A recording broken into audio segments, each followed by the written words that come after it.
Mo Seider is the Calder Trophy winner at 20 years old.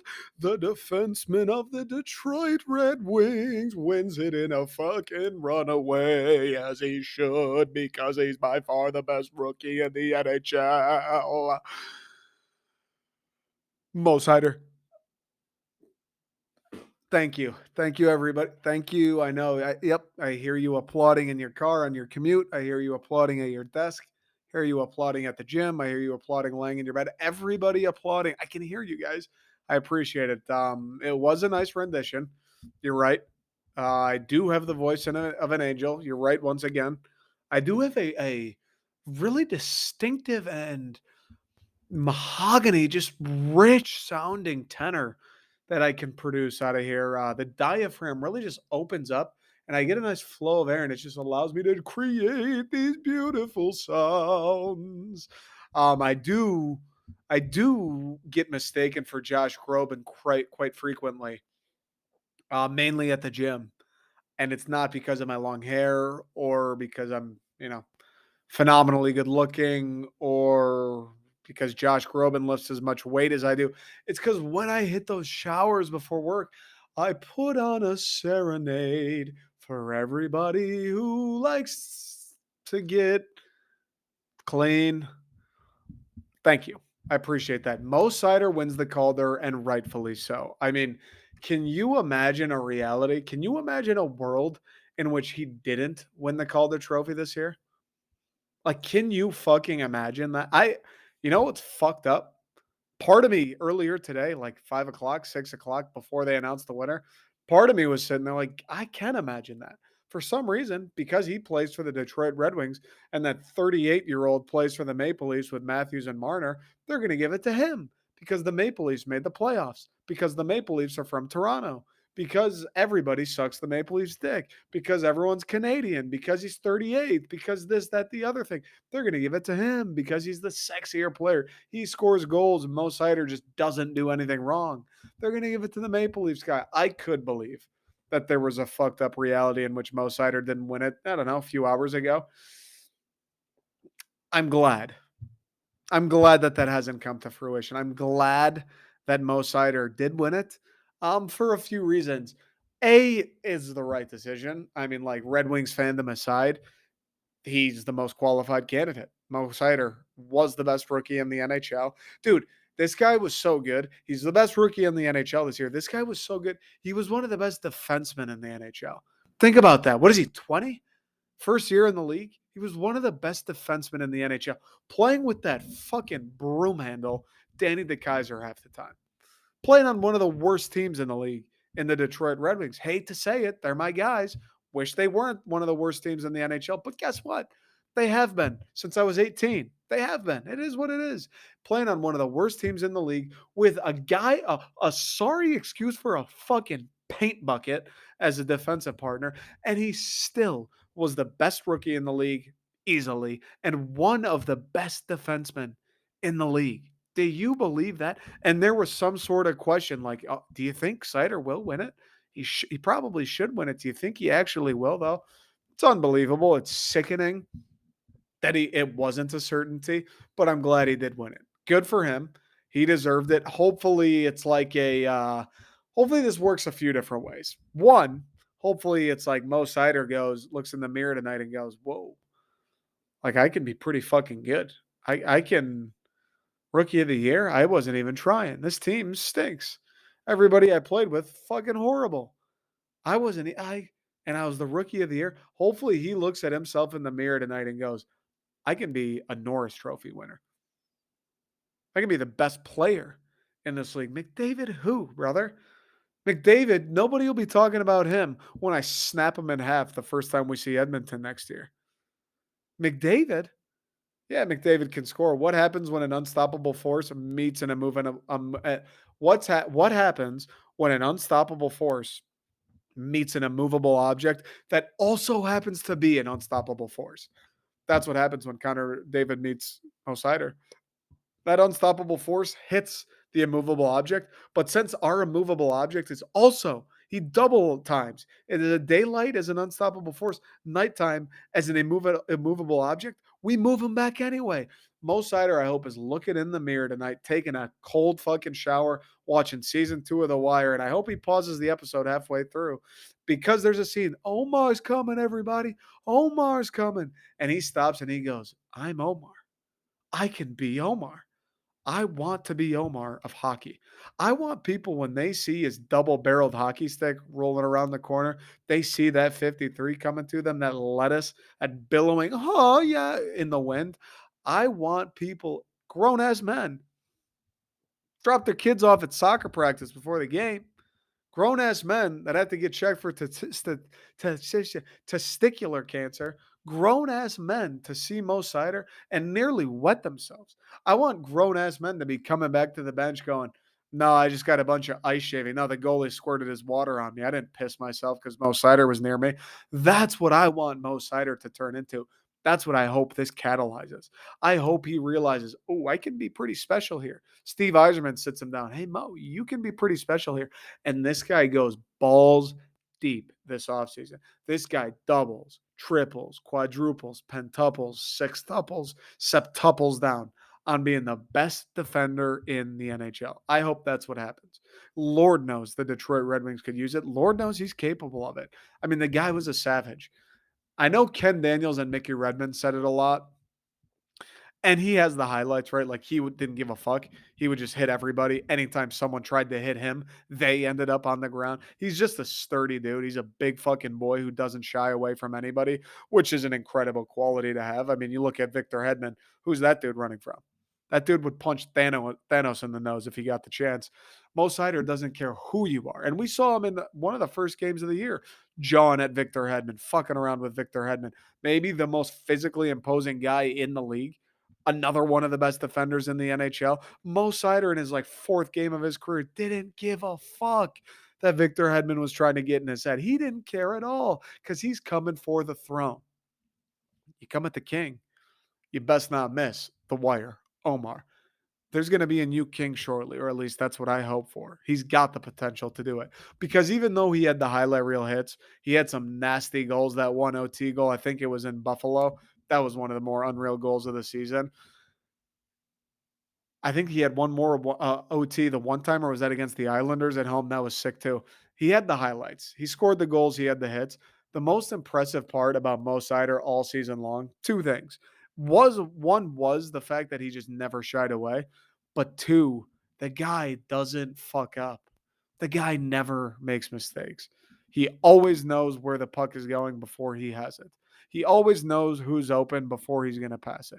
He always knows whether or not he's shooting it before he even gets it. He always knows where his teammates are. He always knows where the opposition is. He always knows, do I get it in deep? Do I carry this through myself? Do I try to get a little fancy and make a play? Do I dump it, go for a change? He makes the right play 99% of the time.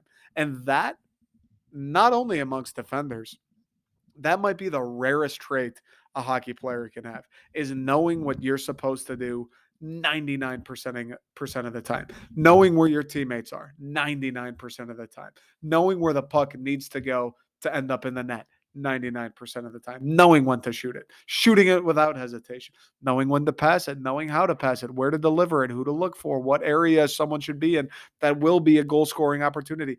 Knowing all of that, the hockey IQ, when the puck's behind your net, which way do you go with it? Do you cycle it back or throw it around the boards? Every single decision that needs to be made, and there are thousands of micro decisions upon micro decisions in each hockey game, and no more crucial than a defenseman making it. Because guess what? You make a bad pass as a defenseman, that shit's in the net. You sling it up the boards lazily, that shit ends up in the back of the net. You take a bad pinch, that's a 2-on-1. The defender, it's like the safety in football. You fuck up, you're it, baby.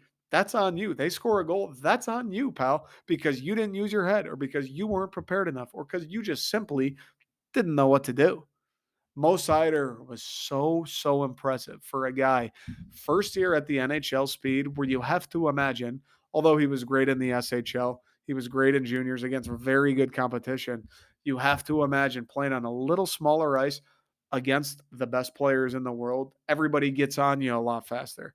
You don't have quite as much time to decide if you're going to pass it or if you're going to shoot it. You don't have as much space to get the puck to Larkin, right? You don't have quite that much time to think, do I dump it in? Do I take this? What do I do? Split, split, split, split, split, even more split than they were before. And he rarely ever made the wrong decision. He rarely ever did something that cost his team a goal. He rarely made a mistake that cost us a goal offensively.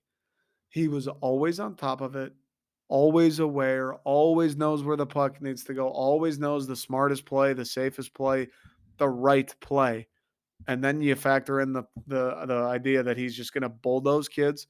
He's going to reverse hit anybody. There's 32-year-old men with a full head of steam trying to hit him in the corner, and all he does is throw his shoulder, and they're on their fucking ass. And then you're going to throw in the fact that he's got silky smooth hands. He can tight walk the blue line like it's nobody's business, like he's Zoe Kravitz in the Batman movie. You feel me? He's got hands like a baby's diaper on the 4th of July. Fucking wet. Smooth, but I don't know. Smooth, actually, probably. Baby's poop very smooth. Smooth hands, soft hands. You put all that together, you got one damn good hockey player. You got a damn good and a damn rare defenseman. The combination of IQ, being able to skate, physicality, and hands. Whoo, people talk about Kale McCarr. People talk about how well he moves, how well he can skate. Kale McCarr doesn't put people down like Mo Seider. Kale McCarr doesn't feel like you just ran into a fucking Brinks truck like Mo Seider does. Maybe Mo Seider can't move like Kale, fine. Mo Seider's got hands. Mo Seider can shoot the puck. Mo Seider can pass the puck. We saw him do it. Mo Seider can tightrope the blue line. He can fucking go backwards, side to side, whatever. He's smooth on the skates. And oh yeah, he'll put you in a morgue, bro. You get a little antsy. You want to finish a check. Your coach chews you out after your last shift. Finish your checks. Finish your checks. You think, I'm going to be a hero. Let me go pick on the 20-year-old. Bro, you're not going to remember your fucking kid's name. Your brain is going to be sweet potatoes. That's what Mo Seider does. Calder champ, deservedly so. Best rookie in the league, and it wasn't close no matter what. Can't even think of his name now. The guy from Toronto did. No matter what Lucas Raymond did, as great as he was, no matter what Zegras did, no matter how many Michigan goals he scores, Mo Seider was the best rookie in the NHL this year. The best rookie defenseman. One of the best defenders all around in the league. And he's only going to get better. And Lord, do we need it. That's the other nice thing. Detroit got one. Wasn't a playoff victory. Wasn't even a playoff appearance. We got something. Something good happened to a Detroit team that's related to what happens in games. Think about that. What are the last million good things that have happened to Detroit sports? Hiring a new coach, hiring a new GM, getting a high draft pick, drafting a good player, a promising player, changing the fucking jerseys, getting a new stadium or arena. That's it, bro. That's it, dude. Those are the best things that have happened since 2015 is all shit that goes hand in hand with being ass when the actual game is played. Finally, finally, something happens. Someone receives an achievement or an accolade. There's something to smile about that's actually tied to positivity. It's tied to success during the game. Mo Seider played a bunch of games and he was great in a bunch of those games and he got an award for doing so in those games. Not because we were the worst team in the league, we didn't win something. Not because he was the worst rookie in the NHL. Not because of something ass that means the team was horrible. Something good happened. Our promising fucking franchise blue liner had a hell of a year and won rookie of the year. That's the first thing that has happened, first positive landmark moment for a Detroit franchise that has something to do with what's actually on the field since 2015, 2014. Cade didn't win rookie of the year. Yeah, he was all rookie NBA. Yeah, he's a great player. Best thing that the last great thing that's happened to the Pistons outside of getting, I mean, the fifth pick isn't the best, but it was getting the first pick. That's the last great. Before that, it was getting Troy Weaver. Before that, it was getting whatever pick they had before that. Let's look at the Tigers. The last great thing that happened to the Tigers, they signed Baez. He stinks. They got Meadows. He stinks. Riley Green got called up. Okay. Torkelson got called up. All right. He hasn't been great. They got AJ Hinch because they're bad. They got a first overall draft pick because they suck. They got Jackson Jobe because they suck. Let's look at the Lions. What are the last great things that happened to them? They got Hard Knocks because we're rebuilding. They got a new coach because they stink. They got a new GM because they suck. They got Aiden Hutchinson because they were the second worst team. Nothing positive on the field. How about the Red Wings? They got Mo Seider because they stink. They got Lucas Raymond because they stink. They got Kosa because they stink. They got Everett because they stink. They got Steve Eiserman because they stunk. Fucking everything. Everything. Finally, we got something tied to success. Something that actually happened in a game that was good. They were rewarded. Hopefully, the next step is winning enough games to see the playoffs. But in the meantime, congratulations to Mo Sider, putting the Mo in Motown. Congratulations to Red Wings fans having something to smile about that isn't a new head coach or GM or draft pick. I appreciate all you for listening. That's what we got today. That's all we got. We will be back next week. So, a little programming update, I suppose. I'll probably do this each episode I record this week. So, I'm recording this on the 21st of June. I'm going back to Michigan starting the 24th, and I'll be there until July 10th. So, in that time frame, I'm not going to record anything. I'm going to leave all my shit here. I'll be at my parents'. I'm not going to record anything new. So, I'm going to record 3 episodes this week. I'll release this one on Thursday, the day of the lottery. I'll release another one next week and then another one the following week. So there still will be 1 episode a week. And then after that, we'll be back to the live schedule. After that, we'll be back to twice a week on the Detroiter. We'll turn it up a notch. After that, we're going to open up a new YouTube series. We're going to get a little bit of what we're still going to do the sports, but we're going to do something unrelated to sports, purely comedy. Fucking gas. We're applying the pressure. We are applying the pressure. So I appreciate everybody listening. Stay tuned. Follow the Instagram, follow the Twitter, follow the TikTok. Stay in touch. Just tune in for the updates. Tell your friends. Keep it rolling. Have yourself a day. Mo Sider's the Calder winner. And I'll see you guys next week. We're back. It's time. This is the Detroiter. We are covering sports in the Motor City and the Mitten State.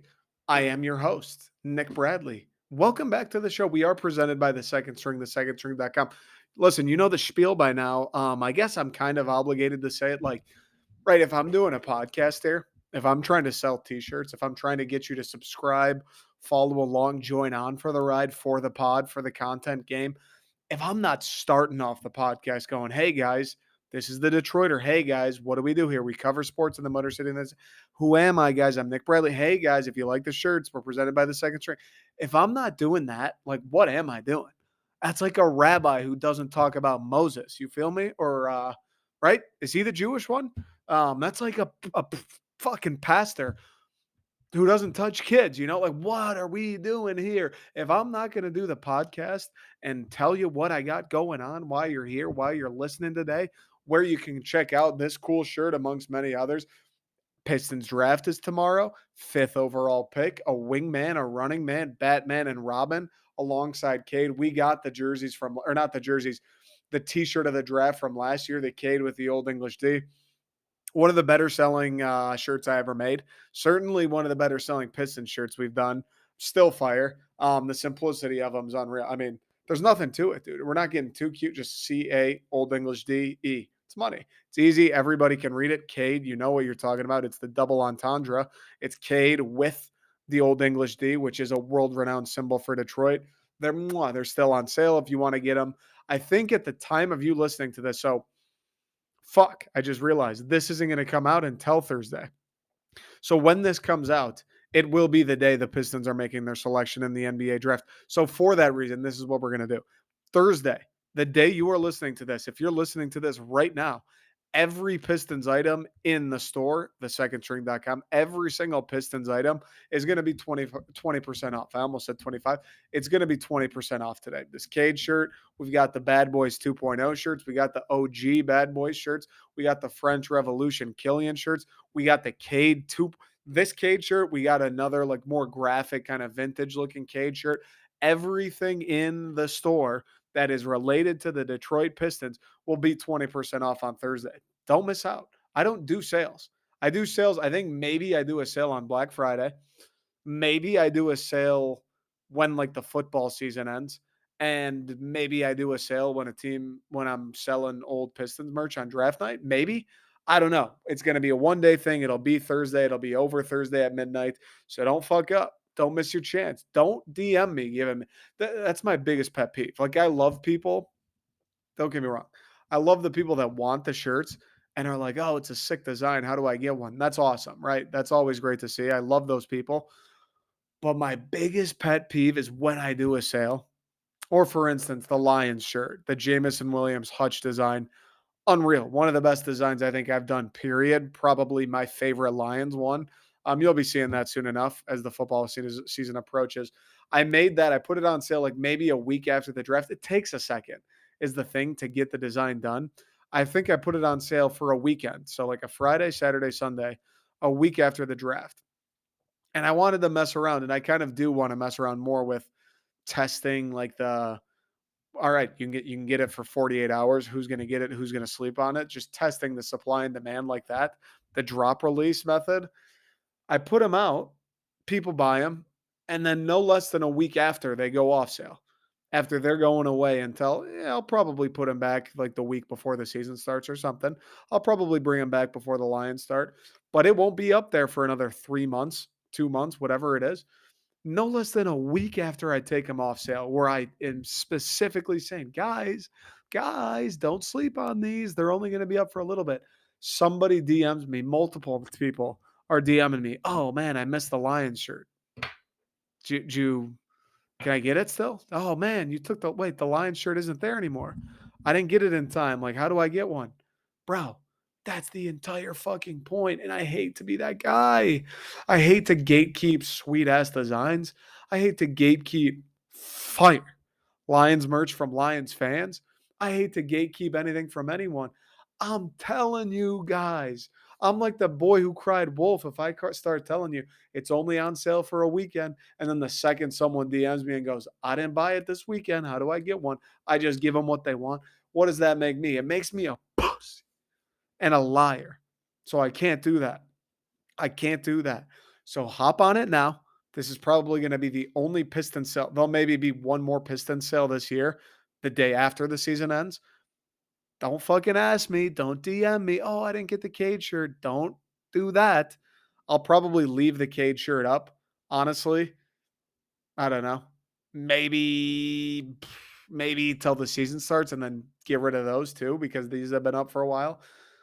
Don't miss out.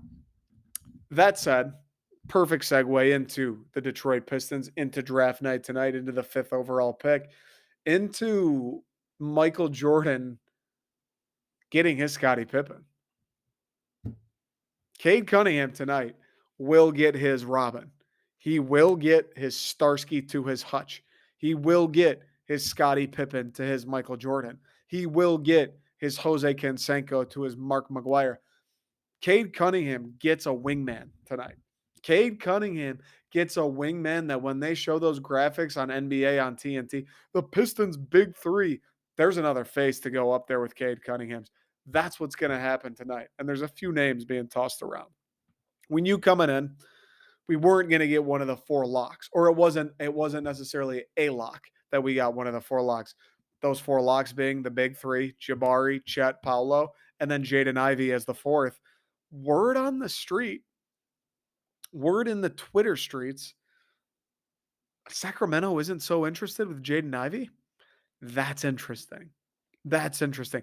Now we have the other wild card, Shadon Sharp. Hadn't played at Kentucky, was the number one player coming out, really shot up the rankings at the end of his high school career. Didn't play, like I said, and now he's a top 5, top 6 projected pick. He's kind of a wild card. On the flip, Benedict Mathurin. I've never once heard of this guy. I've never heard of a Benedict Mathurin. Who the fuck is that? You know what I'm saying? Who the hell is Benedict? He's a Canadian basketball player. He's from Montreal, Canada. I like that. He's 6'6". He's 210. He plays shooting guard, and he went to Arizona. I've never heard of this guy. I like that he's Canadian. I've always wanted to go to Montreal. The fact that he grew up in Montreal and has that French in him, he'll probably fucking love Detroit. 6'6", 210 seems beefy enough for me. 6'6" seems a little small, right? Like, isn't Cade 6'8"? The shooting guard, the wingman, the running mate with Cade is going to be a couple inches shorter than the point guard. That's interesting. Granted, not every shooting guard, not every guard can be a unicorn 6'7", 6'8", 6'9" type guy. I understand that. Apparently, this Mathurin kid is the truth. Everybody and anybody is sucking this dude off left, right, and center in the Twitter sphere. Everybody's talking about this Mathurin. I don't know what he does. Can't say I watched any Arizona basketball this year. And by any, I mean I didn't watch a single fucking game of Wildcat basketball, but I got Benedict's stats up right here.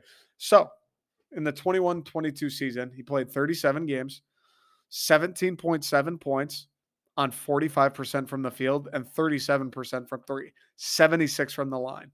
I like those splits. I like those splits. 45 from the field in college will fucking do for a guard. 37 from three in college will fucking do for a guard. He shot 47 from the field and 42 from three the year before when he was a freshman, averaged almost 11 points. But his senior year, 1.8 turnovers a game, not great. Averages a steal, zero point 0.3 blocks, 2.5 assists, 5.6 rebounds. I mean, I guess he's not driving me crazy. I'm not running to the blood bank to give my left arm for this guy to run with Cade, but everybody else seems to like him. I don't have a super strong take on who I want the Pistons to get. I like Ivy. Like, if you would have asked me the day we got the draft pick, who do you want us to take? I want Jaden Ivey because I saw Jaden Ivey play. I know he played some fucking dogs in the Big Ten. I know he was a dog last year, bro. I know he was an absolute monster last year. I've seen him do things where I'm like, whoa, what? He's going to get to play against other kids in college? I've seen him do shit like that where it's like, that's not fair. He shouldn't be able to do that. I've seen him do that shit. I've seen him run from baseline to baseline in 4 strides. I've seen him do it. I've seen him pick up a ball at half court, not dribble it, and dunk it, and he didn't travel. I've seen him do it. I've seen him fucking glass people out of the clouds. James, he blocks it. I've seen him do that at Purdue. I've seen him one-handedly, single-handedly, one-man show win basketball games for the Boilermakers. I've seen this kid do it all. I've heard these people talk about him. I know Jaden Ivey's a freak athletically. I know he's a guy who will bust his ass. He's a little smaller, 6'4", 195. He he feels bigger than that though. I got to say, like, he looks like a fucking animal when he plays. He looks like a guard that's just bigger than everybody. So 6'4", that seems a little low, but I guess I won't argue with ESPN. 46% from the field, 36% from three, 74% from the line. So the splits and the shooting percentage is very similar. 5 rebounds a game, 3 assists a game, zero point 0.6 blocks, zero point 0.9 steals, 17.3 points. Pretty similar guys. Pretty similar guys. The starkest difference is he doubles Mathurin's block stat. I think Mathurin was 0.3 blocks. Ivy's at 0.6. I love either of these guys now that I've dove into it. I love the idea that Mathurin's 6'6". It is tough for me to like be all in on one guy that I haven't seen play. I've seen Jaden Ivey, dude. I saw Purdue play a fuck ton. I saw him play Michigan State twice where I was locked in every single possession of both games. I've watched the Big Ten tournament. I was locked into that too. I've been hearing about this kid for the last 2 years. I feel more comfortable with Ivy, I think, probably just because of the comfort, like the relatability. I just know more about him. I'm more familiar with him, that factor. But now that I'm looking at it, I think I might want the extra 2 inches. I think I might want the guy who shoots a little bit better from three. I think I might want the guy who scored a little more points. I think I might want Mathurin. I think I just might want the frame. I want the 6'6", 210 over the 6'4", 195. And Jaden Ivey's going to be a freak. I mean, this dude, like, I'm looking at some of these highlights. Brother, what? Brother, what? He sprints down the court like nobody else is out there and just like a fucking crane, dude. Like a piece of automated machinery designed to build industrial sized hospitals, just tosses that thing in the hoop. Nobody does that shit in college. Nobody. I think either guy is a win. And I even think Shadon Sharp is a win. Not too long ago, I was reading articles, reading tweets from NBA analysts, experts, whatever you want to call them, going, this Shadon Sharp, he might be the best player in the draft. He might be overlooked a little bit because he didn't play at Kentucky. Shadon Sharp might give you the most value in this draft, but you didn't see him play, so nobody's talking about him. Shadon Sharp might be the steal of the 2022 NBA draft. The Pistons get Sharp and he hits. Him and Cade Cunningham might be the most lethal combination that could possibly come out of this draft. I remember that like it was yesterday because you know what? Wasn't too far removed from yesterday. This Shadon Sharp. I will be happy with anybody they take. Shadon Sharp, 6'6", 200 pounds. I like that. I like the big frames. I think the way the NBA is moving too, like if you can move, if you're a guard, I don't give a fuck if you're 6'3", 6'4", 6'5", 6'6". If all those guys move the same, naturally you would think the 6'3" guy is going to be a little quicker than the 6'6" guy. Brother, Jaden Ivey, that guy hoofs. That guy hoofs for 6'4". I'd imagine Shadon and Mathurin can move pretty well for their size. If those dudes can move, if those dudes can get laterally, they can play defense and hold their own. They can get to the rim, hold their own. They both can shoot. The statistics would say, give me the length. Give me the bodies. Give me the dudes who are going to affect more shots. Give me the dudes who are going to get in more passing lanes. Give me the dudes who can't be defended because their release is so high because they got those 2 extra inches. I feel like the way the NBA is moving, and I'm not a fucking genius. This isn't Aristotle talking here. It's getting bigger at every position. And with that size comes athleticism, comes coordination. It's Kevin Durant at every spot. Not everybody's 7 foot or 7'1", whatever KD is, but every single position is slowly, slowly inching that way. Big men aren't built like Shaq anymore. Big men are built like Giannis, bro. They're thin, they're jacked, they're wiry, and they can move. Look at Jaren Jackson, prototype. Bam Adebayo, prototype. Draymond, not that big, but he can move. He can play defense. He can get moving on his feet. He can pass the ball. He can handle it. He can play like a guard, even though he's a big. Andrew Wiggins had a great finals. Look at his frame, bro. It's more and more this league, it feels like, is moving towards guys. Cade is moving towards guys that are bigger and bigger at their spots. You're looking at Cade Cunningham as a point guard. He's 6'7", 6'8". He's playing the fucking point guard. Like 10 years ago, point guards were 6'1", 6'2", 6'3". You know what I'm saying? All of them. Not just 1, 2 offshoot. All the point guards were 6'2", 6'3". Cade Cunningham, 6'8", point guard. Ben Simmons, 6'10", point guard. That's the way the league. LeBron James, 6'9", just plays point guard. It's the way the league's moving. Give me the extra size because if all things are equal, which they seem to be, Benedict Mathurin and Jaden Ivey shoot the ball pretty much the same way. They score pretty much the same amount. They facilitate pretty much the same amount. Give me the guy who's 2 inches taller. Give me the guy who's going to have fewer shots blocked. Give me the guy who needs just that much less room to get a layup off. Everybody loves this Mathurin kid. Everybody. Everybody. I didn't hear shit about him before the NBA draft lottery. And now all of a sudden, Mathurin. And I saw a mock, I think either yesterday or today, saying that Mathurin's the guy. Mathurin's projected to go to the Detroit Pistons at 5 overall. I would love to have him. The Kings don't want Jaden Ivey. Word is. That's fine. You can take him. Take him. Take him. Take Mathurin. We'll take Jaden Ivey. I think that's where we're at.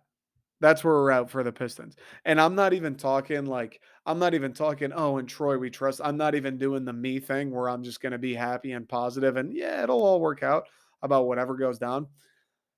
I think these 3 guys, obviously, like we said, Shadon a little bit more risky. Don't know shit about him. Didn't play in college. Who knows why? All 3 of these guys, all of them, I think you win. Give me Jaden Ivey, I'm happy. Give me Mathurin, I'm happy. Give me Shadon Sharp, I'm happy. Shadon Sharp, you're probably the most excited about. I don't really look at Jaden Ivey, and I could be wrong if he goes to Detroit. I fucking hope I'm wrong. I don't really look at Jaden Ivey and go, that guy's going to be a superstar.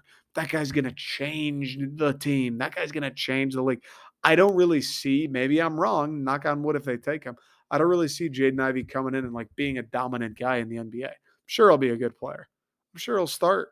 I'm sure he'll get good minutes. I'm sure he'll contribute. He'll probably score, whatever, dude. I just don't see Jaden Ivey being a guy where it's like, fuck, 2 minutes left. You're down three. Give the ball to Ivy on offense and have him guard their best dude on defense. I don't know if he gets to that point. I don't know if Jaden Ivey becomes the guy. And if he plays with Cade, he won't really need to be that guy. But say Cade's out, say Cade's fouled out, say Cade's gassed, whatever the fucking case is. I don't know if Jaden Ivey's a guy like that that'll be in those moments taking over games. Like one of those guys where it's if you guard him one on one, he's going to get a shot he likes. It's just a matter of whether or not he makes it, and he will make it. I don't know if Jaden Ivey's ever that guy. I don't know enough about Mathurin to know if he's ever that guy. I don't know if Shaden Sharp's ever that guy. I don't know if any player we get at the 5 spot this year is going to be a dude who's capable of taking over a game. Like we saw Cade this year. Cade came in and was fucking ready. Cade came in and won games. Cade came in and iced games by himself. Cade came in and had monster fourth quarters and came back in games by himself. Cade was I don't want to use this word too loosely, but like he was kind of a star, right? He played up to that level. Certainly by the end of the year, I saw a thing today. It was like he averaged 24 after the All-Star break against playoff teams. That's fucking legit, bro. That's the real fucking deal. Cade proved he's a guy at the end of the game. He'll figure it out. No matter who you're going against, he'll bring some stuff. He'll bring his A game. He'll get going. He'll give him a run. Cade proved he is that guy. Would love to have two of them. Do we need two of them? Maybe not. Maybe now that we have one, just a fucking bona fide dude, maybe we don't need two. And I don't know if we'll get two regardless. But it isn't the end of the world because you know what we will get? Good basketball player. We're going to get someone athletic, hopefully someone that wants to work. That's the one thing I like about Ivy. He seems like a dude that just was like, all right, you want me to build a brick wall, coach? That's going to help us win basketball games? Okay, I'll do it. Coach, you want me to wash dishes at the fucking diner down the road for 4 days? All right. I don't know how that's going to help us win, but I'll do it. Jaden Ivey seems like a guy who's like, okay, yeah, whatever helps. I'll do it. You want me to shoot twice a game? Fine. If we win. You want me to play defense on the best player all game for 48 minutes? Okay. If we win. Jaden Ivey seems like a yes, sir kind of guy. Shadon Sharp, a little questionable. Benedict, don't know shit about it. I do think we'll get a good player regardless. And making this full circle back to it'll all be okay. Troy Weaver will be fine. I do trust Troy Weaver. We're still at a point, Pistons fans. Listen, I know Detroit fans in general, we're kind of tortured right now. Lions were garbage last year. We'll see what happens this year. Red Wings were pretty good, pretty solid, and then fell apart, kind of became a disappointment. Tigers never really were put together, fell apart right out the fucking gate for a team. Some people, myself included, were like, they might make the playoffs. Asshole. What an idiot thing to say. I know we're a little tainted. We're a little scarred about these good things. Oh, we got Cade. Still the worst team in the NBA. Oh, we got Cade, we got Sadiq, we got Killian, we got Stu, we got some pigs, Jeremy Grant for an asset. Oh, it's good. Everything's great. We're gonna be okay. What's something's gonna go wrong, right? I know we're kind of in that stage as a Detroit fan, but listen, Troy Weaver hasn't done anything to lose your trust. Troy Weaver's only made good moves. Troy Weaver slowly, methodically has brought in the right pieces, it seems, to carry on this rebuild. We're making progress in this rebuild. Not only do we have the 5th pick this year, might be looking to trade Jeremy Grant for a top 10 pick, might be looking to qualify an offer to Miles Bridges, might look to make a move for DeAndre Ayton. There are some things happening around the Pistons. There's some excitement. They're trying to make this team better, and not just for the sake of selling tickets and sneaking into the playoffs. They're trying to build this team and put a team around Cade that can win playoff games. Whoever they take, in Troy, we trust. Mathurin, Ivy, Shadon, one of those three, whoever it is, welcome to Detroit.